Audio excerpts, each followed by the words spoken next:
James Abbott McNeill, Moribund History. A reading, a narration practice with Avec the puppies.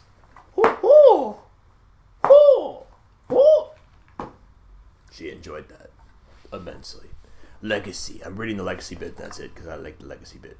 On the Wikipedia page. Whistler was inspired by and incorporated many sources of art. He was truly a eclectic mofo. It says it, trust me. Right after the comma you can't see it. Including the work of Rembrandt, Valcaraez, Japanese art, and ancient Greek sculpture to develop his own highly influential and individual style. Yeah, he was adept in many media with over 500 paintings, as well as etchings, pastels, watercolors, drawings, and lithographs. Whistler was a leader in the aesthetic movement, promoting, but that also prompts people memory-wise to do such, so that word works, writing, and lecturing on the art for art's sake philosophy. With his pupils, he advocated simple design, economy of means, and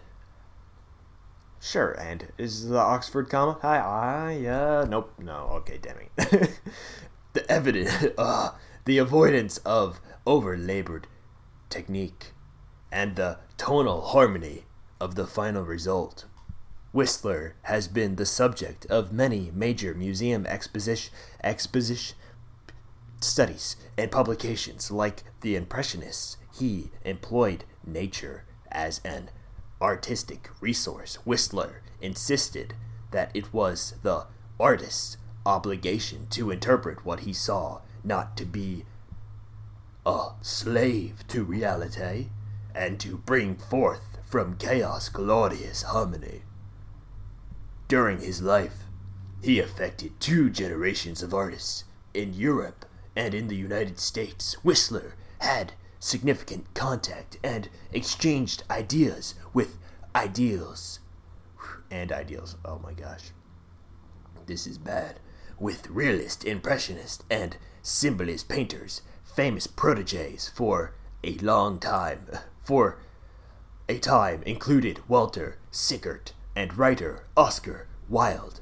His tonalism had a profound effect on many American artists, including John Singer Sargent, William Marriott Chase, and Willis Seaver Adams, whom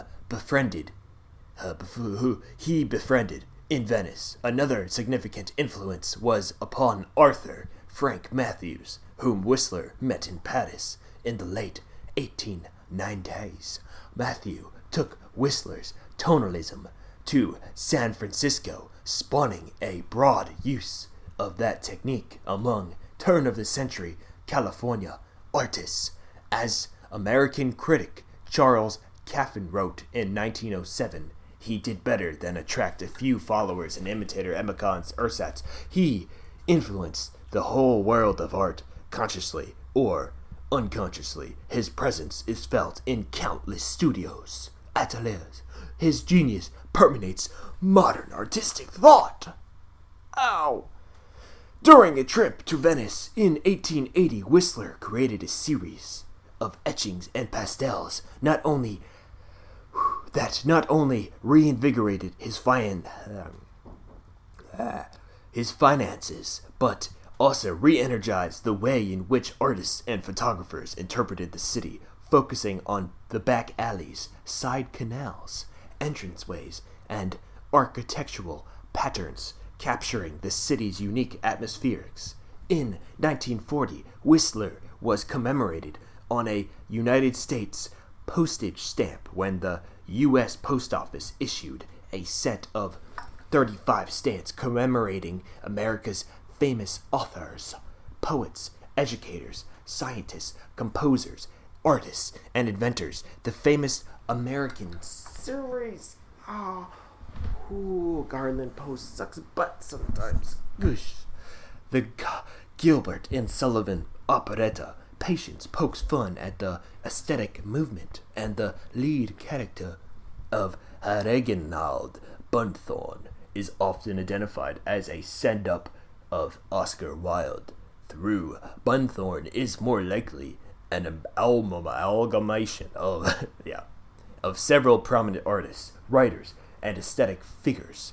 Bunthorne wears a monocle and has prominent white streaks in his dark hair, as did Whistler.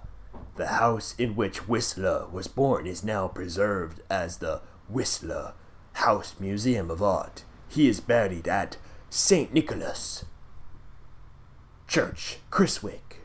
Author Terry Mort uses the parallel to Whistler's commentary painting should be like breath on the glass, to that of fly fishing.